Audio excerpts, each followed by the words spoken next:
স্মিতার রান্নাঘরে তোমাদের সকলকে স্বাগত।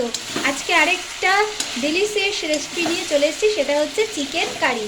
এটা সবারই, বাচ্চা থেকে বুড়ো সবার কাছেই মানে প্রিয়, অত্যন্ত প্রিয় চিকেন কারি, বলার কিছু নেই। আর অত্যন্ত সহজ পদ্ধতিতেই চিকেন কারিটা রান্না করা হচ্ছে। প্রথমে মাংসটাকে ভালো করে পরিষ্কার করে ধুয়ে নিয়ে তারপরে মাংসের মধ্যে পেঁয়াজ পেস্ট, টমেটো পেস্ট করা হয়নি, অন্যান্য দিন টমেটো পেস্ট করে দেওয়া হয়, আজকে টমেটো পেস্ট না, টমেটোটাকে কুচি কুচি করে রাখা হয়েছে।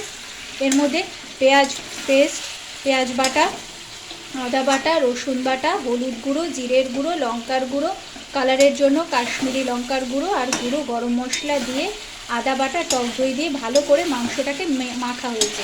মাংসটাকে মেখে এক সাইডে রেখে তারপর কিছুটা পেঁয়াজ কুচি কুচি করে কেটে নিয়ে কড়াইতে পেঁয়াজ আর গোটা গরম মশলা দিয়ে প্রথমে একটু ভাজা ভাজা করে এই মেখে রাখা মাংসটাকে ছেড়ে দেওয়া হয়েছে। ছেড়ে দিয়ে তারপরে ভালো করে এখন কষানো হচ্ছে। আর এই দেখছো পাশে করে রাখা গরম জল।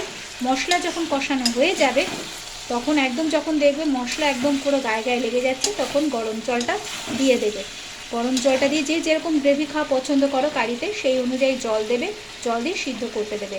গরম জল সবসময় রান্নাকে সিদ্ধ করতে সাহায্য করে, সুতরাং গরম জল দিয়ে তারপরে ফুটতে দেবে, এতে স্বাদও হয়। তারপর ফুটতে দেবে। ফুটতে দেবে, যে যেরকম গ্রেভি খাওয়া পছন্দ করো সেরকম মাখা মাখা ঘন থকথকে হলে নামিয়ে নেবে। নামানোর আগে চিনি দিতেও পারো, নাও দিতে পারো, আমরা মিষ্টি দিই সমস্ত রান্নায়, স্কিপও করে যেতে পারো।